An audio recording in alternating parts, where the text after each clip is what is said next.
ఏదో ఒకసారి గట్టిగా చెప్దామా? రైట్. ఇంతవరకు చక్కని పాటలతో, ప్రార్థనలతో ప్రభు యొక్క నామమును ఘనపరిచి ఉన్నాము. మరి ఈ సమయంలో కొద్ది నిమిషాలు, ఒక 15, 20 నిమిషాలు దేవుని యొక్క మాటలను మీకు తెలియపరచాలని దేవుని సేవకునిగా ఆశపడుతున్నాను. అంత మాత్రమే కాదు, మరి యొక్క దినము ఒక ప్రత్యేకమైన రోజుగా క్రైస్తవ సమాజములో మనము భావిస్తూ వస్తున్నాం. మరి ఈ రోజున ఆకాశం క్రింద భూమిపైన జీవిస్తున్న ప్రతి మనుష్యునికి కూడా ఈ రోజున ఒక ప్రత్యేకమైన దినం. అదేమనగా పునరుద్ధానం. హల్లెలూయా! పునరుద్ధానం అంటే ఏమిటి? చెప్పుతారా ఎవరైనా ఒక్క మాట? అమ్మ మీ బస్సు ఉంటది, ఎక్కడికెళ్ళదు, యేసు నామములో బస్సు లేట్ అవుదును గాక. ఆమేన్ చెప్పండి. మీరు ప్రశాంతంగా వినండి. దేవుడు మీ బస్సులో మిమ్మల్ని తీసుకువెళ్తారు. ఏంటి పునరుద్ధానం అంటే? నేను షార్ట్‌కట్‌లో చెప్పుకెళ్ళిపోతా. పునరుద్ధానం అంటే ఏంటి? చెప్పాలి. చదువుకునే పిల్లలున్నారు. చెప్పాలి. భవానీ గారు కామ్ అయిపోయారు. ఒక మాట చెప్పండి ఏదో ఒకటి. యెస్. పునరుద్ధానం అంటే మరణించి, ఆఫ్‌కోర్స్ ఇది కరెక్ట్ ఆన్సర్ కాదు. పునరుద్ధానం అంటే మరణించి, ఇక్కడ చెప్పింది బిడ్డ, మరణించి తిరిగి లేచి జీవించడమే పునరుద్ధానము. హల్లెలూయా! లాజరు మరణించాడు, లేచాడు. తర్వాత ఆయనేమయ్యాడు? చనిపోయాడు. ఆయనది పునరుద్ధానం అవ్వదు. కానీ యేసుక్రీస్తు ప్రభులు వారు ఏమండి? ఆయన మరణించారు. ఐ మీన్ తర్వాత ఆయన సమాధుల నుంచి బయటకొచ్చారు. మరలా ఆయన కొద్ది దినాలు జీవించి మరి చనిపోలేదాయన. అందుకే ఆయనే పునరుద్ధానుడు అని దేవుని లేఖనాలు సెలవిస్తున్నాయి. మంచిది. మరి గడిచిన శుక్రవారం నాడున మన ఆరాధ్య దైవమైన యేసుక్రీస్తు ప్రభులు వారు సర్వలోక మాన పాప పరిహారార్థమై నా ప్రభులు వారు కల్వరి శిలువలో ఆయన తన ప్రాణాన్ని పెట్టేశాడు. ఒకవేళ ఆయన ప్రాణం పెట్టడం ఆలస్యమైతే, ఒకవేళ తన ప్రాణం పెట్టే క్రమం ఒకవేళ ఆలస్యమైతే, ఖచ్చితంగా అక్కడున్న వారు ప్రభువుని బలవంతంగా చంపేస్తారు. ఎందుకో తెలుసా? ఆ రోజు సాయంత్రం 6 దాటితే విశ్రాంతి దినంలోనికి యూదులు వెళ్ళిపోతారు. ఖచ్చితముగా 6 లోపు ఆ శిలువ శిక్షలు అనుభవిస్తున్న వారు మరణించాలి. ఎందుకంటే తరువాత దినము విశ్రాంతి దినము గనుక ఒకవేళ ఆ శిలువ మీద ఉంటున్న వారు మరణించకపోతే వారి కాళ్ళను వారు విరగ్గొడతారని చరిత్రకారులు తెలియపరుస్తున్నారు. ఎందుకు కాళ్ళను విరగ్గొడతారంటే ఆ కాళ్ళ నుంచి బ్లడ్ కారి తన ప్రాణమును పోగొట్టుకుంటారు. కానీ ప్రభువు వారికి అవకాశం ఇవ్వలేదు. ఎందుకంటే 7వ మాటలు అంటాడు, తన ఆత్మను తండ్రికి అప్పగించి ఆయన బిగ్గరగా తన ప్రాణాన్ని విడిచిపెట్టేస్తాడు. అప్పుడు వారు హమ్మయ్య అనుకుని, అందుకే మీరు గమనించలేదు, యేసు ప్రభు మరణించిన వెంటనే ఎవరు కూడా అక్కడ ఉండరు. అక్కడ ఆళ్ళు ఎవరినైనా బెదిరించారా? వాళ్ళు ఎవరినైనా ఏమన్నా అన్నారా? వాళ్ళే కదా చంపడానికొచ్చారు. ఎందుకు వెళ్ళిపోయారంటే, సాయంత్రం 6 తర్వాత వారు విశ్రాంతి దినంలోకి వెళ్ళిపోతారు. మనకిలాగా రాత్రి 12 నుంచి వాళ్ళకి రోజు కాదు. సాయంత్రం 6 నుంచి స్టార్ట్ అవుద్ది గనక, వారందుకే ఆ సమాధి కార్యక్రమం గూడా త్వరగా వారు ప్రభువుల వారిని చేస్తారు. ఆ రీతిగా శుక్రవారం నాడున ప్రభువుని ఏం చేస్తారంటే, ఆ యొక్క సమాధులు ఏమండి యోసేపు అని ఒక శిష్యుడు ఆయన అక్కడ పెట్టడం జరుగుద్ది. ప్రియమైన దేవుని సంగమా, అక్కడ ప్రక్రియ ఆగిపోలేదు. తదుపరి కొంతమంది ఎవరైతే సిలువ వేయించినారో వాళ్ళకి చిన్న అనుమానం వచ్చి మరలా పిలాతు యొద్దకు వెళ్ళి, అయ్యా ఈయన బ్రతుకున్నప్పుడు ఒక మాట చెప్పారు. ఏం చెప్పారు? మరలా ఈయన లేస్తానన్నాడు కాబట్టి కొంచెం మాకు మీ సెక్యూరిటీ కావాలి, మీ యొక్క టాస్క్ ఫోర్స్ మాకు కావాలని చెప్పినప్పుడు, సరే పిలాతు ఆయన ప్రాణమే పోయింది దానికేముందని కొంతమంది కావల వారిని సైనికులు పంపిస్తారు. వారు చేయాల్సిన విధముగా కావల కాస్తారు. ఎనీహో వీరు ఎన్ని ప్రయత్నాలు చేసినా వాక్యం అంటది చదవబడిన లేఖన రీతిగా ఆదివారము తెల్లవారుచుండగా ఆయన పునరుద్ధానుడై లేచి ఉన్నాడు. హల్లెలూయా అంటున్నాడు. ఆయన ఇక్కడ లేడు అంటే ఆయన లేచాడు అని అర్థం. ఆ రీతిగా మనం చెప్పగలిగితే ఎన్నో విజయాలను, ఎన్నో విషయాలు మనం పునరుద్ధానం కోసం చెప్పొచ్చు. ఈ రోజున ఈ క్రీస్తు పునరుద్ధానం ఏమండి, దేవుని ప్రజలకు ఈ క్రీస్తు పునరుద్ధానం, ఈ సర్వలోక మానవాళికి క్రీస్తు పునరుద్ధానం మనకు ఎటువంటి మేలునిచ్చినది, ఎటువంటి ఆశీర్వాదాన్ని ఇచ్చినాదో మనం చూడగలిగినట్లయితే ఒక 2-3 విషయాలు నేను ముందుకి వెళ్ళాలని ఆశపడుతున్నాను. ప్రియమైన దేవుని సంఘమా, నా ప్రభువుని వారు ఎంత బంధించినా సరే ఆయన బంధించలేకపోయారు. మరణమంట శుక్రవారము ఉర్రూతులగింది. ఏమాగిందండి? ఆ! మరణము ఎంతగానో ఆనందిస్తుందంట. నేను యేసు ప్రభువుని చంపేస్తున్నాను. ఈ సమాధి అంటుందంట, ఈ లోక రక్షకుడైన దేవుని కుమారుడిని నేను బంధించేస్తున్నాను. అయితే ఎన్ని ప్రయత్నాలు చేసినా సరే, రోమన్ గవర్నమెంట్ వారి ప్రయత్నం వారు చేసినా సరే, ఆయన ఏం చేసినాడంటే మరణపు ముల్లును, ఇందాక ఆరాధనలో ఆ వర్ణను వాడారు. మరణమా నీ విజయం ఎక్కడ? ఆ మరణం యొక్క ముల్లుని విరవగలిగిన వాడు ఒక యేసుక్రీస్తు ప్రభుల వారే. ఈ సందర్భముగా ఆకాశము క్రింద భూమి పైన బ్రతుకుతున్న ప్రతి ప్రాణి, ప్రతి జీవు మరణము దగ్గర తలదించవలసినదే. పేదవాడు మొదలుకొని ధనవంతుడి వరకు, రైతు మొదలుకొని రాజు వరకు, వారు ఎటువంటి వారైనా సరే మరణము దగ్గర తలదించవలసినదే, మరణము దగ్గర ఓడిపోవలసినదే. కానీ ఒకే ఒక్కరు, ఆయనే నేను ప్రకటిస్తున్న నజరేయుడైన యేసుక్రీస్తు ప్రభువు మాత్రం మరణాన్ని జయించగలిగాడు. అందుకే ఈ రోజున ఒక స్పెషల్ డే, పునరుద్ధానం. హల్లెలూయా! ఒక మనుష్యునికి జన్మదినం ఉంటాది. ఒకరికి మరణ దినం ఉంటాది. కానీ పునరుద్ధాన దినం ఎక్కడైనా విన్నారా మీరు? ఎప్పుడైనా మీరు ఫోన్ చేసి, మా తాతయ్య బ్రతికాడు రా భోజనాలు పెట్టుకుందామని ఎప్పుడైనా మీరు ఎవరికైనా చెప్పినారా? మా మామయ్య మళ్ళా పునరుద్ధానుడయ్యాడు రండి భోజనాలకని కార్డులు ఎవరైనా ఇచ్చినారా? ఎంతో మంది ఈ భూమి మీద బ్రతికారు. మహనీయులు, గొప్ప గొప్పవారు, చక్రవర్తులు, రాజులు, ఎడమ చేతితో రాజ్యాలు జయించగలిగిన మహానీయులు బ్రతికినారు. దేవుళ్ళుగా పేరు ప్రఖ్యాతులు అందుకుని వారు బ్రతికినారు. వారు మరణించినారు. చెప్పుతూ అన్నారు, నేను మరలా లేస్తానన్నారు. అటువంటి వాళ్ళు ఎవరు కూడా లేవలేదు. కానీ ఒకే ఒక్కరు ఈ భూమి మీద లేచిన వారు, ఆయనే నజరేయుడైన యేసుక్రీస్తు ప్రభువు. హల్లెలూయా!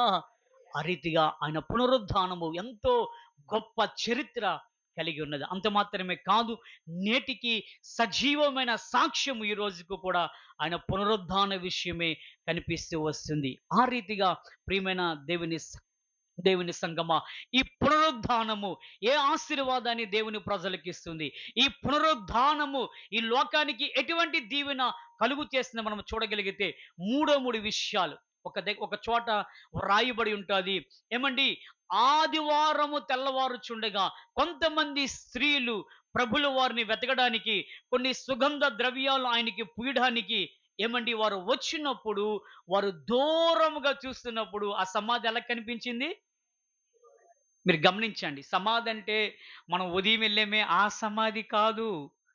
అది కనిపించింది అంటే, ఆ సమాధి ఎటువంటిదంటే, అదొక రాయి లేదా ఒక చిన్న గుహ. అది ఎవరిది అంటే, ధనవంతుడైన అరిమతేపు యోసేపు తను బ్రతికుండగానే ఒక సమాధిని ఆయన తయారు చేసుకున్నాడు. ఆ రాయిని తొలిపించాడు. అది ఎలా ఉంటదంటే, చిన్న గుహలాగా లేదా చిన్న ఇల్లులాగా ఉంటాది. అది ఇప్పుడు కూడా సజీవముగా ఉన్నది. అయితే తాను తొలిపించుకున్న సమాధిలో యేసుక్రీస్తు ప్రభువును వారు పెట్టినారు. మీరు గమనించండి. వీరు దూరం నుంచి చూస్తున్నప్పుడు ఆ సమాధి కనబడిందంటే అది ఎత్తి మీద ఉన్నదా? లేదా కింద ఉన్నదా? చెప్పాలి. మీరెవరు మాట్లాడట్లేదు. అంటే అది కనిపిస్తుంది. ఆ సమాధి ఎలాగుందంటే ఒక చిన్న గుహ, చిన్న ఇల్లులాగుంది. వెళ్ళడానికి, రావడానికి అవకాశం ఉంది. అందుకే వారు చూడగానే ఆ సమాధి ఖాళీగా ఉన్నదని తెలియపరుస్తున్నారు. అప్పుడు వారు ఆ సమాధిని చూస్తున్నప్పుడు ఏమండి, అక్కడ ప్రభులు వారు ఉండరు. వెంటనే అక్కడ ప్రకాశమానమైన వస్త్రములు ధరించుకునే ఇద్దరు మనుషులు లేదా ఇద్దరు ఆ దేవదూతలు ఆ స్త్రీలతో ఏమని చెప్తారో తెలుసా? ఒకే ఒక మాట చెప్తారు. మీరు కలవరపడకండి. ఏమంటారండి? యేసుక్రీస్తు ప్రభుల వారు పుట్టినప్పుడు మరియతో దూత అంటది, భయపడకుడి అంటాది. యేసు ప్రభుల వారు పుట్టినప్పుడు మొట్టమొదట డెలివరీ అయ్యే వర్డ్ ఏదంటే, మీరు భయపడకడి అంటున్నారు. ఇక్కడ యేసుక్రీస్తు ప్రభుల వారు మరలా పునరుద్ధానుడైనప్పుడు మరలా మొట్టమొదటి పదం ఏంటి వాడుతున్నాడు తెలుసా? మీరు కలవరపడకండి. మీరు వెతుకుచున్న యేసు ఇక్కడ లేడు, గలిలేకి వెళ్ళిపోయాడు. ఈ రోజున ఈ పునరుద్ధానం ఏ ఆశీర్వాదాన్ని ఇస్తుంది? ఈ పునరుద్ధానము మన సంఘానికి లేదా ఈ పునరుద్ధానం మన కుటుంబానికి ఏ దీవెన తీసుకొస్తుందంటే, మన కలవరాలను తీసివేయబోతుంది. నెమ్మది వారు దేవుని స్తోత్రం చెప్తారా? ఈ రోజున ఈ పునరుద్ధానపు శక్తి ఏం చేస్తుందంటే మన కలవరాలను తీసివేస్తుంది. అందుకంటున్నాడు ఆయన, మీరు కలవరపడకండి అంటున్నాడు. ఈ రోజున మనము చూడగలిగినట్లయితే చాలా కుటుంబాలు, చాలా మంది అనేకమైన కలవరాలు కలవరాలు చేత బాధపడేవారు ఉన్నారు. ఆకాశం కింద భూమి పైన బ్రతుకుచున్న చాలా మందిని అడిగినట్లయితే ఒక్కొక్కరు ఒక్కొక్క కలవరములు ఉన్నారు. తన భర్తను బట్టి భార్య కలవరపడుతుంది, తన భార్యను బట్టి భర్త కలవరపడుతున్నాడు, పిల్లలను బట్టి తల్లిదండ్రులు కలవరపడుతున్నారు, తల్లిదండ్రులు బట్టి పిల్లలను కలవరపడుతున్నారు. ఆ రీతిగా చూడగలిగితే ఎన్నో కలవరాలు ఒక్కొక్క కుటుంబాన్ని ఆవరించి ఉన్నాయి. శ్రమ అనే కలవరము చేత నలిగిపోయిన వారు ఉన్నారు, దుఃఖం అనే కలవరము చేత నలిగిపోయిన వారు ఉన్నారు, వ్యాధులు అనే కలవరము చేత నలిగిపోయేవారు లేరా? చాలా మంది ఉన్నారు. ఈ మాటలు ఆలకిస్తున్న అన్నదమ్ముడా, ఈ మాటలు ఆలకిస్తున్న నక్కా చెల్లి, ఏ కలవరంలోనే నలిగిపోతున్నావో, ఏ కలవరం కిందనే ఉన్నావో, నీకొక శుభవార్త. నా యేసు క్రీస్తు ప్రభులు వారు ఆయన మరణించి తిరిగి లేచిన ఈ పునరుద్ధానపు శక్తి ద్వారా నీ కలవరాలను దేవుడు తీసివేయబోతున్నాడు. ప్రియమైన దేవుని సంఘమా, ఈ రోజున చాలా మంది చెప్పుకోలోనే కలవరం అంటే చింత, కలవరం అంటే బాధ, కలవరం అంటే అనేక రకాలుగా చెప్పొచ్చు. వాటన్నిటినీ విడుదల చేయగలిగిన శక్తి ఎక్కడ దాగి ఉన్నదంటే ఒక పునరుద్ధానపు శక్తిలోనే ఉన్నది. నీ కలవరాన్ని నేను తీయలేను, నీ కలవరాన్ని అన్నదమ్ముడు తీయలేడు, నీ కలవరాన్ని నీ రక్త సంబంధి తీయలేదు, నిన్ను ఆవరించిన ఏ కలవరాన్ని ఎవరు తీయలేరు. గాని ఒకే ఒక్కరు, ఆయనే పునరుద్ధానుడని యేసయ్య తన శక్తి ద్వారా ప్రతి వాని కలవరాన్ని తీస్తాడని ఈ రోజున లేఖనాలు బహుస్పష్టంగా తెలియపరుస్తున్నాయి. ఆ రీతిగా చెప్పగలిగితే ఎన్నో విషయాలు ఉన్నాయి. ఒక చోట నేను విన్నాను, ఎందుకు ఆ తల్లిగారు మరణించారంటే ఆమెకు వచ్చిన ఆ యొక్క వ్యాధి లేదా ఆమెకు వచ్చిన ఆ రోగమును బట్టి ఆమె అలా అలా కలవరం చెందుతూ, బాధపడుతూ, భీతి చెందుతూ చివరికి తన మనోభిష్టి చేత తన ప్రాణాన్ని వదిలేసింది. ఈరోజు లేరా చాలా మంది ఆర్థిక సమస్యల్లో కలవరపడే వాళ్ళు లేరా? వివాహ వ్యవస్థలో కలవరపడేవారు లేరా? ఎందుకు మాకు ఇలా జరిగింది, ఎందుకు మాకు ఇలా జరిగిందని చాలా మంది ఆయా విధాలుగా కలవరపడతారు. బయటికి చెప్పలేరు. కానీ పిల్లల విషయంలో తల్లిదండ్రులుగా చాలా మంది కలవరం చెందుతూ ఉంటారు. వారందరికీ ఒక శుభవార్త, ఈ పునరుద్ధాన దినము నాడున ఆయన శక్తి ద్వారా ప్రతి కలవరాన్ని దేవుడు తీసివేయుదును గాక అంటున్నాడు. ఆ స్త్రీలతో మీరు కలవరపడకండి, అనే శక్తి మీ కలవరాలు తీసింది. కలవరం తీర్చిందా, తీర్చలేదా? ప్రభువారు కనబడ్డారా, కనబడలేదా? కలవరాలను, చింతలను, బాధలను, వ్యాధులను తీర్చగలిగిన ఒకే ఒక దేవుడు యేసుక్రీస్తు ప్రభుల వారు. ఆయన పునరుద్ధానపు శక్తిలో ఉన్న మొట్టమొదటి ఆశీర్వాదం ఏమిటంటే కలవరాలను తీసే దేవుడు ఆయన. రెండవదిగా ఆయన పునరుద్ధానపు శక్తి ఎక్కడ దాగి ఉన్నదంటే లూకాసు వార్త 24:39 ఉంటది. ఆయన తన ప్రజలకు ప్రత్యక్షపరచబడ్డాడు. రెండవదిగా ప్రియమైన దేవుని సంగమ, ఎవరైనా చూడగలుగుతారా? లూకాసు వార్త సియోన్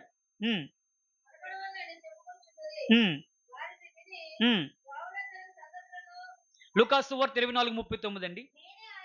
చూడండి, నేనే ఆయనను అనుటకు నా చేతులను నా పాదములను చూడడి, నన్ను పట్టి చూడడి.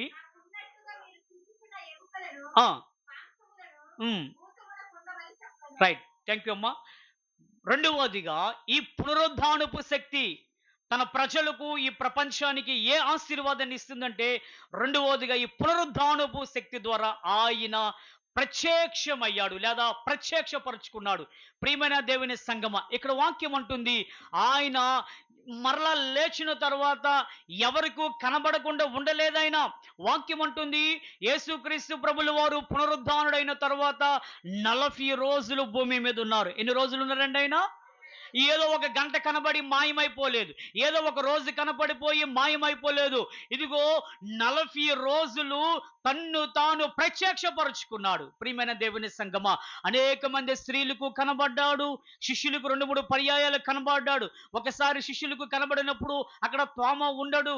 తర్వాత తోమ కోసం మరలా ప్రభులు వారు తన్ను తాను ప్రత్యక్షపరుచుకున్నాడు. అప్పుడు తోమ ఆయన పరీక్షించిన నిజముగా దేవుని కుమారుడు. ఆ రీతిగా ప్రియమైన దేవుని సంగమా, ఇద్దరు అమ్మాయి మార్గం గుండా వెళ్ళినప్పుడు వారికి కూడా ప్రభు ప్రత్యక్షమైనాడు. అంత మాత్రమే కాదు, వాక్యం అంటుంది 500 మంది ఒక చోట ఉండినప్పుడు కూడా వారికి కూడా యేసుక్రీస్తు ప్రభుల వారు ప్రత్యక్షమయ్యారు. దీన్ని బట్టి అర్థమయ్యేది ఏంటంటే ఆయన పునరుద్ధానము ప్రత్యక్షతను ఇచ్చినది. ఈ రోజున చూడగలిగినట్లయితే అదే ప్రత్యక్షత, అదే దేవుని యొక్క దర్శనము నేను కూడా పొందుకోగలుగుతున్నాం. మీకు విషయం తెలుసా? ఆ రోజున ఆయన ప్రత్యక్షత, ఆ రోజున ఆ ప్రాంతం వారే యేసుక్రీస్తు ప్రభుల వారు చూసారేమో, జాగ్రత్తగా ఆలకించాలి. యేసుక్రీస్తు ప్రభుల వారు ఒక ప్రాంతంలో చూసినారేమో, ఆయన పునరుద్ధానము ద్వారా ఈ రోజు నేటికి కూడా మనమందరము చూడగలుగుతున్నాము. హల్లెలూయా!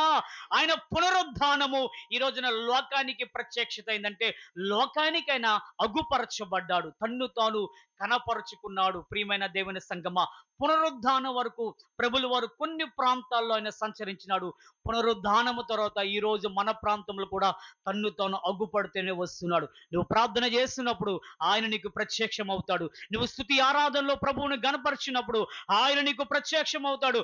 వాక్యము ద్వారా దేవుడు ఈ రోజుకు కూడా మనకైనా ప్రత్యక్షం అవుతూ వస్తున్నాడు. ప్రియమైన దేవుని సంగమా, వాక్యం అంటుంది ఆయన అందరికీ కనబడే విధముగా ఆయన ఈ భూలోకములో సంచరించినట్లుగా మనము చూడగలుగుతున్నాం. ఈ రోజున గొప్ప విషయం ఏంటో తెలుసా? నేను కూడా ఆయన ప్రత్యక్షతను చూడగలుగుతున్నాం. నేను కూడా ఆయన మహిమను చూడగలుగుతున్నాం. నేను కూడా ఆయన యొక్క ప్రభావము చేత నింపబడుతున్నామంటే కారణము ఆయన పునరుద్ధానపు శక్తి ద్వారానే. నువ్వు గదిలోనికి వెళ్ళి తలుపు వేసి ప్రార్థన చేస్తే నిశ్చయముగా ఆయన నీ ముందుకు ప్రత్యక్షం అవుదును గాక. ఒక్కొక్కసారి చెప్తాం, అయ్యా మేము ప్రార్థన చేస్తున్నప్పుడు దేవుడు మాకు కనిపించాడయ్యా. అది దేవుని ప్రత్యక్షత. మేము ప్రభువుని స్తుతి ఆరాధన చేస్తున్నప్పుడు ఆయన యొక్క మహిమను మేము చూడగలిగినామయ్యా. అది దేవుని ప్రత్యక్షత.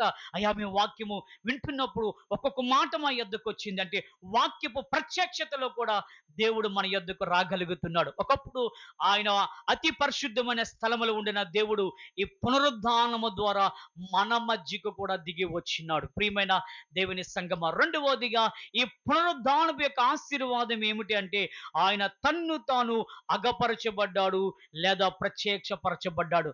ఆయన ప్రత్యక్షపరచబడ్డాడు గనుక, ఆయన అగుపడ్డాడు గనుక ఈ రోజు నేను ప్రభువుని ప్రార్థిస్తున్నాం, ఆరాధన చేస్తున్నాం, ఘనపరుస్తున్నాం. ఆ రోజున అంత యోగ్యత, అంత ధన్యత లేదు. గడిచిన శుక్రవారం నాడున ప్రజలు చెప్పినారు, మనం ఎక్కడ ఉండాలో తెలుసా?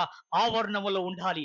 ఆవరణములో ఉన్న నిన్ను నన్ను ఆయన యొక్క మరణము ద్వారా పరిశుద్ధ స్థలానికి తీసుకొస్తే, ఆయన పునరుద్ధరణ ఏం చేసిందంటే నేరుగా ఆయనే మన మధ్యకి వచ్చినట్లుగా చేయగలిగింది.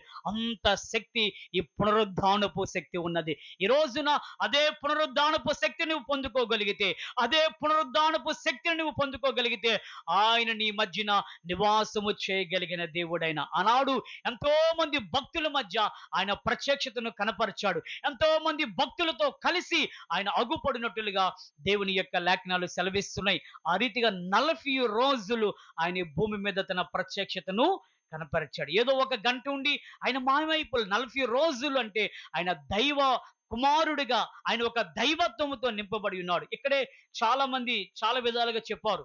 మన ప్రభువులో 2 స్వభావాలు ఉన్నాయి. ఒకటి మానవుని స్వభావం, రెండవదిగా దేవుని స్వభావం. వాక్యం అంటది ఆయన మనుష్య కుమారుడు, వాక్యం అంటది ఆయన దైవ కుమారుడు. చిన్న కన్ఫ్యూజ్ అవ్వద్దు. మీకు బెస్ట్ ఎగ్జాంపుల్ చెప్తాను, మీకు అర్థమైపోద్ది. మన ప్రభు ఎవరంటే మనుష్య కుమారుడు, అట్ ద సేమ్ టైం ఆయన దైవ కుమారుడు. మీలో నాలో ఒక మనుష్య కుమారుడు స్వభావమే, దైవత్వ స్వభావం ఉండదు. ఆయన 2 స్వభావాలు ఎలాగ ఉంటాయంటే, ఒక రోజున యేసుక్రీస్తు ప్రభులు వారు ఏమండి ఆ సముద్రం గుండా ఒక ఓడలో ఆయన ప్రయాణం చేస్తూ ఉంటాడు. ఆయన ప్రయాణము చేస్తూ ఉన్నప్పుడు భీకరమైన తుఫాను, భీకరమైన ఫెనుగాలులు వచ్చినప్పుడు, అప్పుడు యేసు ప్రభుల వారు ఎక్కడ ఉంటారు? వాడు వాడు దిగువ భాగం ఎక్కడ ఉంటారు ఆయన? ఏం చేస్తున్నారు అప్పుడు ఆయన? Very good. యేసుక్రీస్తు ప్రభుల వారు వాడ దిగువ భాగన నిద్రపోతున్నారు. ఎందుకంటే అప్పటికైనా చాలా పరిచర్య చేశారు. ఆయన మనుష్యుడు గనుక, మనుష్యుడు రీతిగా శరీరం రక్త మాంసాలు ధరించుకున్నారు గనుక అలసట చెంది ఆయన వాడ కింద ఏం చేసినారంటే పడుకున్నారు, రెస్ట్ తీసుకుంటున్నారు. అదే టైంలో గాలులు తుఫానులు వాడ మీదకి విరుచుపడినప్పుడు అక్కడ ఉన్న వారు కిందకి వచ్చి, బోధకుడా పరిస్థితి అంతా శృతిమించింది, ఇంకా మా కంట్రోల్ లేదు, మా ప్రయత్నాలు మేము చేస్తాం, ఒకసారి మీరు పైకి రండి అంటే, భీకరమైన తుఫాన్లు గాలుల చేత ఆ పడవ లేదా వాడు ఎంతో అతలకుతలం అయిపోయినప్పుడు ప్రభులు వారు ఏమంటారండి? తుఫాన్ ఏం చేస్తాడైనా? గద్దిస్తాడు. ఏం చేస్తాడైనా? వాక్యం అంటది ఆ గాలిని గద్దించగానే నిమ్మలమైపోయింది. ఏమైపోయింది? నిమ్మలం అంటే ఇంకెక్కడిదక్కడ ఇంకా అవకాశం లేదు. ఇంతవరకు ఉర్రూతులగిన గాలులు, తుఫానులు, అందులోకి సముద్రంలో వచ్చే తుఫానులు వేరు. సీమెన్లు ఉంటారు. సార్ గారు ఉన్నారు. సముద్రంలో ఉన్నది వేరే. బయటున్న తుఫాన్లంటే మనము ఈళ్ళీ మామూలు గాలిని మనం చూసాం. ఏది ఎక్కువ గాలేస్తే డాబా మీదకెళ్ళి బట్టలు తీసుకొని వచ్చేస్తాం. సరైన గాలోస్తే మనం బట్టలు తేగలమా? చెప్పండమ్మా. సరైన గాలోస్తే కర్రలు దాచుకోగలుగుతామా? సరైన గాలి మీరు చూడాలంటే సముద్రంలోనికి వెళ్ళిపోండి. ఎక్కడికెళ్ళిపోవాలి? ఊరుకోండి పాస్టర్ గారు మాకెందుకు ఇప్పుడు ఆ గాళ్ళు. ఆ రీతిగా అంత భయంకరమైన తుఫాను ప్రభు ఒక్క మాట గద్దించగా ఆగిపోయింది. ఏమైపోయిందక్కడ? ముగించేస్తున్నాను. దీన్ని బట్టి మీకు అర్థమయ్యేదేటంటే ఆయన ఎవరు అంటే దైవ కుమారుడు. ఎవరండి ఆయన? వాడ కింద భాగాన పడుకున్నాడు మనుష్య కుమారుడిగా. వాడ పై భాగానికి వచ్చేసరికి ఏమయ్యాడు ఆయన? నేను తుఫాన్ దగ్గరికి గాలి దగ్గరికి గాలి ఆగంటే ఆగుద్దా? పోనీ అట్లీస్ట్ వర్షం దగ్గరికి లే వర్షం నీకే పని పోవట్లేదు ఎప్పుడు మా ఇంటి దగ్గర పడదా అడింగలు అంటే అది వెళ్తుందా? చెప్పండి. ఆ రోజున దేవుడు తుఫాను గద్దిస్తే ఆగిపోయిందంటే ఆయన ఎవరో తెలుసా? దైవ కుమారుడు. 2 స్వభావాల చేత నీ కొరకు నా కొరకైన ఈ లోకములో ప్రత్యక్షమయ్యాడు. కానీ ఈ పునరుద్ధానం తర్వాత దైవ కుమారుడుగా మాత్రమే ఆయన ప్రత్యక్షతలోనికి వెళ్ళాడు. ఆయన ఒక దైవంగా బ్రతికినాడు. ఆ రీతిగా 2 ఆశీర్వాదాలు పునరుద్ధానం ద్వారా జరిగాయి. ఒకటి ఆయన పునరుద్ధానం ప్రతి వాని కలవరాన్ని తీసివేస్తుంది. 2 ఆయన పునరుద్ధానం ఆయన ప్రత్యక్షతను మనకు కనపరుస్తుంది. అమ్మా ఆయన ప్రత్యక్షతనుగా నీవు అనుభవిస్తే, ఆయన ప్రత్యక్షతనుగా నీవు అనుభవిస్తే దేవుడు మనకు సర్వ సమృద్ధినిచ్చెదను గాక. ఆయనే మన దగ్గర ప్రత్యక్షమైతే ఇంకే కొదువా? ఆయనే మన దగ్గర ప్రత్యక్షమైతే ఇంకేమి దిగులా? ఆయనే మన దగ్గర ప్రత్యక్షమైతే ఇంకేమి భీతి? అమ్మా దేవుని దగ్గరికి వచ్చి ఏం కావాలో అడుగంటే నువ్వు లిస్ట్ చెప్పిమా. ఈ పునరుద్ధానం నీకేమిస్తుందంటే ఆయన ప్రత్యక్షత నీకు ఇస్తుంది. అటువంటి ఆశీర్వాదము ఈ పునరుద్ధానములో ఉన్నది. మూడవదిగా ఈ పునరుద్ధానానికున్న ఓ గొప్ప ఆశీర్వాదం ఏంటో తెలుసండి? అదే లూకా సువార్త 24 ఆ యొక్క 53వ వచనంలో మనం చూడగలిగినట్లయితే వాక్యం అంటుంది, వారు ఆనందముతో దేవాలయములోనికి వారు ప్రవేశించిరని వాక్యం అంటుంది. ప్రియమైన దేవుని సంఘమా, మూడవదిగా మనం చూడగలిగినట్లయితే యేసుక్రీస్తు ప్రభులు వారు 40 రోజులు ఆయన భూమి మీద తన ప్రజలకు ఆయన అగపరుచుకుంటూ చివరగా బేతనియ అనే ప్రాంతం యొద్దకు ఆయన వెళ్ళి ఏమండి శిష్యులతో అక్కడున్న జన సమూహంతో ప్రభులు వారు ఈ రీతిగా మాట్లాడుతూ వస్తున్నారు. ఏ రీతిగా మాట్లాడుతున్నారంటే, ఇదిగో నేను నా తండ్రి యొద్దకు వెళ్ళబోతున్నాను. అమ్మా టైం అయితే మీరు వెళ్ళిపోండి. రైట్. నేను నా తండ్రి యొద్దకు నేను వెళ్ళబోతున్నాను. ప్రియమైన దేవుని సంగమా, ఎందుకు ప్రభులు వారు ఆ మాట చెప్పారంటే, నేను మీకంట ముందుగా వెళ్ళి మీ కొరకు నేను స్థలములను సిద్ధము చేస్తాను. ఏం సిద్ధం చేస్తానండి? చెప్పాలి. ఏం ఏం చేస్తానన్నారు ఆయన? ఒక రోజున మీరు నా యొద్దకు రాబోతారు. ఒక రోజున మీరు నా యొద్దకు రాబోతారు. నేను ఎలాగైతే మరణించి మరలా లేచినానో ఆ రీతిగా మీరు కూడా మరణించి మరలా సమాధుల నుంచి లేస్తారు. ఈ రోజున చాలామంది దీన్ని నమ్మరండి. క్రైస్తవ జనాంగం కూడా ఇది మాత్రం నమ్మాలి. క్రీస్తు ఏ రీతిగా అయితే మరణించినారో, క్రీస్తు ఏ రీతిగా అయితే మరలా లేచినారో, ఈ రోజున ప్రభువుని ఆరాధించిన ప్రతి బిడ్డ కూడా ఆ రీతిగా లేస్తదని దేవుని యొక్క లేఖనాలు సెలవిస్తున్నాయి. ఎప్పుడు అంటే ఆయన రాకడ సమయంలో మరల ఇందాక ఆరాధనలో పాడినట్లుగా నా ప్రభులు వారు రాకడ ఏ రీతిగా ఉంటుందో మనకు తెలియదు. కానీ ఆయన రాకడ వచ్చినప్పుడు అది పెద్ద సబ్జెక్టు. కడబోర ధ్వని శబ్దము వినబడినప్పుడు మొట్టమొదటిగా మృతులు పాత పెట్టబడిన వారు లేస్తారని దేవుని లేఖనాలు సెలవిస్తున్నాయి. వారు వెళ్ళి దేవునితో కలిసి వారు వస్తారు. తదుపరి మనము వారిని కలుసుకోవడానికి దేవుడు గొప్ప అవకాశాన్ని ఇస్తాడు. ఆ రీతిగా ఏ రీతిగా అయితే నేను లేచినాను, ఏ రీతిగా అయితే నేను పునరుద్ధానుడనేనో మీరు కూడా ఆ రీతిగా పునరుద్ధానులు అవుతారు. అందుకోసం మీ కొరకు నేను స్థలాలను సిద్ధము చేయడానికి నేను వెళ్తున్నానని ప్రభులు వారు చెప్తూ ప్రజలందరూ చూస్తుండగా ఆరోహణం అవుతుంటారు. చాలామంది అంటారు, పరలోకములో మాకు ఇల్లు లేటిండి అంటారు. ప్రియమైన దేవుని సంగమా, వాక్యం అంటాది ఈ భూమి మీద యొక్క శిథిలాలు, భూమి మీద యొక్క గుడారాలు ఏదో ఒక రోజున ఇవి శిథిలమైపోతాయి. ఏమైపోతాయమ్మా? సరైన భూకంపం వచ్చిందంటే ఇవన్నీ ఉంటాయా? ఉండవు. మనకు కనిపిస్తున్న ఇల్లులు ఇవే ఉండవు. ఒక రోజున మనకు కనిపిస్తున్న ఇల్లు, మనకు కనిపిస్తున్న ఈ బంగ్లాలు, మనకు కనిపిస్తున్న ఈ ఆస్తిపాస్తులు, మనకు కనిపిస్తున్న ఈ భూములు ఇవన్నీ ఒక రోజున ఇవి శిథిలమైపోతాయి. ఒక రోజున ఇవి ఖచ్చితంగా ఉండవు. అయితే అప్పుడు మనకొక గృహాన్ని దేవుడు ఇవ్వడానికి ఆయన సిద్ధము చేస్తున్నాడు. అక్కడ కట్టబడుతున్న ఇల్లు అవెన్నటికి శిథిలమవ్వు. అవెన్నటికి పాడవవు. ఈ జీవిత కాలం కొంతకాలమే. ప్రభువారు తెలుసు గనుక ఒకరోజు మీరు నా యొద్దకొస్తారు. నేను మీ కొరకు నేను స్థలాలను సిద్ధపరుస్తానని చెప్తూ ఒక మాట చెప్పి వెళ్తారు. నేను వెళ్ళిపోతున్నాను.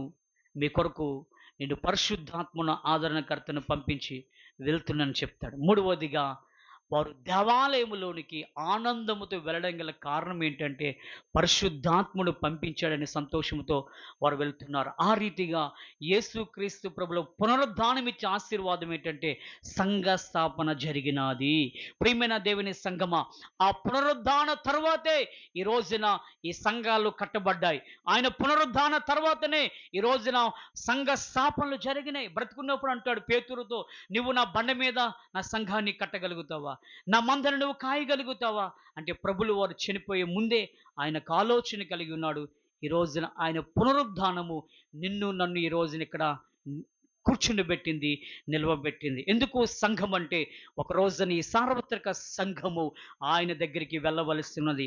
ఆ ఆ ప్రాంతమని ఈ ప్రాంతమని ఆ డినామినేషన్ ఈ డినామినేషన్ ఏ భేదము లేదు. ఆకాశం క్రింద భూమిపై ఉంటున్న ప్రతి సంఘము ఒక సార్వత్రిక సంఘముగా మార్చబడుతుంది. అంతఃపురములో వధువ సంఘముగా మనం వెళ్ళబోతున్నాం. ఈ సత్యాన్ని మనం తెలుసుకోవాలి. ఎందుకు అంటే ఆయన పునరుద్ధానము నిన్ను నన్ను సంఘములో చేర్చగలిగిన మార్గాలను తెరిచినది. అదే ఆయన పునరుద్ధానం జరగకపోతే ఈ రోజు నీవు ఇలాగుండేవాడు కాదు, నేను ఇలాగుండేవాడిని కాదు. అంత మాత్రమే కాదు, వారు ఆ రోజున ఆనందముతో వారు వెళ్ళిపోయినారు. ప్రియమైన దేవుని సంగమా, అంటే పునరుద్ధానం మళ్ళీ ఏమిస్తున్నదంటే ఓ గొప్ప ఆనందాన్ని కూడా ఇస్తుంది. పునరుద్ధానం ఏమిస్తుందంటే పరిశుద్ధాత్మను కూడా మనకి ఇస్తుంది అని మనము చూడగలుగుతున్నాం. ఈ రోజున ఈ పరిశుద్ధాత్ముడే నిన్ను నన్ను లీడ్ చేస్తున్నాడు. ఒకసారి మనం గమనించాలి. ఒకవేళ మనం చేసింది ఒప్ప తప్ప అది మన ఆత్మ సంధిస్తూ వస్తుంది. దాన్ని పరిశుద్ధాత్మ కొనసాగింపులో కూడా మనము చూడొచ్చు. చాలామంది పరిశుద్ధాత్మ విషయంలో రకరకాలుగా మాట్లాడుతుంటారు. నా ప్రభులు వారే నేను వెళ్తున్నాను, మీకు ఆదరణకర్త అయిన ఆ పరిశుద్ధాత్మను మీ మధ్య ఉంచుతానని ఆనాడు ప్రభులు వారు బేతనీయ ప్రాంతంలో ప్రజలందరూ చూస్తుండగా ఆయన ఏదో టక్కున మాయమైపోలేదండి. అందరూ చూస్తుండగా, శిష్యులు చూస్తుండగా ఆయన ఆకాశమునకు ఆరోహణమైపోయాడని దేవుని లేఖనాలు సెలవిస్తున్నాయి. ఆ రీతిగా ఈ పునరుద్ధానము నాడున ఎన్నో ఎన్నో గొప్ప గొప్ప ఆశీర్వాదాలను, ఎన్నో ఎన్నో గొప్ప గొప్ప దీవెనలను ఈ మానవ జాతికి, తన సంఘానికి దేవుడు ఎంతగానో ఆయన ఇచ్చి ఈవులనిచ్చి ఆయన వెళ్ళిపోయినారని చెప్పడానికి ఏమాత్రము సందేహం లేదు. ముగిస్తున్నాను. మొట్టమొదటిగా ఈ పునరుద్ధానము ఏమండి మానవ జాతికి ఏ మేలును కలుగు చేస్తున్నది, ఈ పునరుద్ధానము మానవునికి ఏ ఆశీర్వాదం ఇచ్చినది అంటే ప్రియమైన దేవుని సంగమా, ప్రతి కలవరాన్ని తీసివేసేది పునరుద్ధానపు శక్తి. ఏ కలవరము చేత మనం బాధపడుతున్నామో, ఏ కలవరము ఒకవేళ మనల్ని ఆవరించినదో, నా పునరుద్ధానపు దేవుని యొక్క శక్తి వచ్చి ప్రతి కలవరాన్ని తీసివేస్తుందని దేవుని లేఖనాలు సెలవిస్తున్నాయి. రెండవదిగా ఈ పునరుద్ధానపు శక్తి ఏం చేస్తుందంటే దేవుని ప్రత్యక్షతను చూడగలిగిన కృప వచ్చింది. ఈ రోజున చాలా మంది, దేవా మీరు నా యొద్దకు రండి, మీరు నాకు కనబడండి, నాతో మీరు మాట్లాడండి అని ఈ రీతిగా ప్రార్థన చేస్తే ఆయన మన మధ్యకి రావడం గల కారణం ఏమిటంటే ఆ రోజున పునరుద్ధానము ద్వారా ఆయన ప్రజలకు ప్రత్యక్షపరుచుకున్నాడు. కొంతమంది స్త్రీలకి కనబడ్డాడు, 2-3 పర్యాయాలు శిష్యులకు కనబడ్డాడు, ఎమ్మయ్య మార్గంలో వెళ్తున్న వారికి కనబడ్డాడు, ఒక 500 మందికి కనబడ్డాడు. ప్రియమైన దేవుని సంగమ, ఆ రీతిగా తన ప్రత్యక్షతను కనపరిచినట్లుగా ఈ రోజుకు కూడా ఆయన ప్రత్యక్షత మనకు కనిపిస్తూ వస్తుంది. అందుకే వాక్యం అంటది, ఆయన నిన్న నేడు నిరంతరము యాకరీతిగా ఉన్న దేవుడు ఆయన. ఈ రోజు ఉండి రేపు ఉండేవాడు కాదైనా. ఆనాడు ఏ దేవుడు ప్రత్యక్షతను చూడగలిగినారో అదే దేవుని ప్రత్యక్షతను చూడగలుగుతున్నారు. పాత నిబంధన కాలంలో షడ్రక్ మేషక్ అబేద్నెగోలు ఆ అగ్నులు ఏ ప్రత్యక్షతను చూడగలిగినారో, దానియేలు సింహపు గుహలో ఏ ప్రత్యక్షతను చూడగలిగినారో, ఇశ్రాయేలు సర్వ సమాజము ఎర్ర సముద్రం దగ్గర ఏ ప్రత్యక్షతను చూడగలిగినారో, ఓ ఇదిగో అనేక పర్యాయాలు ఆనాడున ఏ ప్రత్యక్షత చూడగలిగినారో, దేవుని శిష్యులు అపోస్తలులు కూడా అదే ప్రత్యక్షతను చూడగలిగినారు. ఈ రోజు కూడా దేవుని ప్రజలుగా సంఘంగా మనము కూడా దేవుని ప్రత్యక్షతను చూసుకుంటూ వస్తున్నాము. హల్లెలూయా. అది ఈ పునరుద్ధానపు శక్తికి ఉన్న బలం. మూడవదిగా ఈ పునరుద్ధానపు శక్తి ద్వారా సంఘ స్థాపన జరిగింది.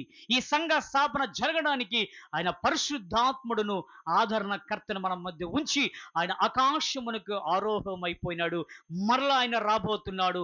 మనకంటే ముందర ఇదిగో ఈ రోజున మన సమాధులకి దర్శించాం. నిజంగా చెప్తున్నాను, ఇది చాలా మంది రకరకాలుగా అంటున్నారు, కానీ ఇది ఒక మంచి కార్యమని దేవుని సేవకునిగా నేను భావిస్తున్నాను. లైవ్ వెళ్తుంది కనుక ఇది చాలా విధాలుగా వెళ్తుంది. ప్రియమైన దేవుని సంగమా, ఏదేమైనా మనం ఎవరినైతే దర్శించినామో ఆ వాళ్ళు మొట్టమొదటిగా ఆ మృతులు ఆయన లేపబడతారు. అంత ధన్యత వారికి ఇచ్చినారు. ప్రియమైన దేవుని సంగమా, వారు ప్రథమ వర్షలో ప్రథమ ఫలముగా మనకంటే ముందర మరణించిన భక్తులైన వారు లేపబడతారు. ఆ రీతిగా భూమి మీద మనము కూడా వాళ్ళు కలుసుకొని ఒక రోజు రాబోతుంది. శాశ్వతమైన బహు సౌందర్య పట్టణమైన స్ఫటిక సముద్రము పైన మహా ఆకాశముల పైన ఇదిగో ఇంద్ర ధనస్సు ఆవరించున్న ఆ మహాధవల సింహాసనం మీద ఆసీనుడయ్యున్న యేసు క్రీస్తు ప్రభుల వారి ఎదుట ఈ సంఘము నిలవబడడానికి ఆయన పునరుద్ధానుడైనాడు. ఏ రీతిగా అయితే యేసు క్రీస్తు ప్రభుల వారు పునరుద్ధానుడయ్యాడో, ఈ రోజున భూమి మీద ఆయన సంఘంలో చేర్చబడిన ప్రతి ఒక్క మనుషుడు కూడా పునరుద్ధానుడవుతాడు. పునరుద్ధాన శక్తిని పొందుకుంటారని దేవుని లేఖనాలు సెలవిస్తున్నాయి. ప్రియమైన దేవుని సంగమా, ఆ రీతిగా చెప్పగలిగితే ఎన్నో విషయాలు ఉన్నాయి. చివరగా ఆయన మరణపు ముళ్ళుని విరిచినట్లుగా, ఒకవేళ ఏ ముళ్ళు మనల్ని గుచ్చుతున్నదో, ఏ ముళ్ళు మనలో ఒకవేళ ఇబ్బంది పడుతుందో, ఆ ముళ్ళులన్నీ కూడా దేవుడు ఈ పునరుద్ధానపు శక్తి ద్వారా విరుచుదును గాక. మనకు తెలియదు, అనుకోకుండా కొన్ని ముళ్ళులు మనల్ని ఏం చేస్తూ ఉంటాయండి, గుచ్చుతుంటాయి. శ్రమ అనే ముళ్ళు గుచ్చుద్ది, ఆర్థికమనే ముళ్ళు గుచ్చుద్ది, వ్యాధి అనే ముళ్ళు గుచ్చుద్ది, అవమానమనే ముళ్ళు గుచ్చుద్ది, దుఃఖం అనే ముళ్ళు గుచ్చుద్ది, ఆకలి అనే ముళ్ళు గుచ్చుద్ది, కన్నీరనే ముళ్ళు గుచ్చుద్ది, ఏమంటే అవమానం అనే ముళ్ళు గుచ్చుద్ది. ఈ లోకంలో అనేకమైన ముళ్ళు మనల్ని గుచ్చినప్పుడు కూడా ఆనాడు మరణపు ముళ్ళనే విరిచిన దేవుడు ఇవి ఆపాటి ఆయనకి. ఆ పునరుద్ధానపు శక్తులు ఇటు ఆశీర్వాదాల దీవెనలు ఉన్నాయి. అదే పునరుద్ధానపు శక్తి దేవుడు మనకి మన కుటుంబాలకు శీఘ్రముగా దయా చేయుదునుగాక. ఆ రీతిగా చివరిగా ప్రార్థన చేసుకునే ముందు మన మధ్యలో సార్ గారు ఉన్నారు, ప్రకటనలు చేస్తారు. ప్రకటనలు అయిన తర్వాత ముగింపు ఆశీర్వాద ప్రార్థనలతో మనం ఈ యొక్క పునరుద్ధానపు యొక్క